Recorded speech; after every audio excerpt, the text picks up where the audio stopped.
Watu wengi wamekuwa wakichanganya kati ya mafuta ya mawese na mafuta ya mise, na hii tumekutana na kesi nyingi sana kutoka kwa wateja ambao wanatupigia simu, wanatuambia wanahitaji mafuta ya mawese, lakini wakifanyiwa delivery wanakiyakuta kwamba yale ni mawese, wanasema hapana, tulikuwa tunahitaji mafuta mengine ile ya mawese. Kwa hiyo hii inaonyesha kwamba watu wengi wanachanganya kati ya mafuta ya mawese na mafuta ya mise, na leo nitaenda kukuelezea kuhusiana na tofauti iliyopo kati ya mafuta ya mawese na mafuta ya mise. Mafuta ya mawese na mafuta ya mise yote yanatoka katika tunda moja la mchikichi, lakini tofauti ni kwamba mafuta ya mawese yanatoka kwenye nyama ya tunda la mchikichi ambayo ile ni nyama ya nje, na mara nyingi yanakuwa na rangi ya machungwa au nyekundu. Lakini mafuta ya mise au palm kernel oil ni mafuta ambayo yanatoka kwenye kokwa la tunda hilo hilo la chikichi ambayo inakuwa kwa ndani,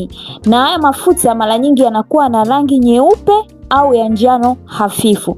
Nafikiri baada ya kusikia video hii utaweza kutofautisha kati ya mafuta ya mawese na mafuta ya mise.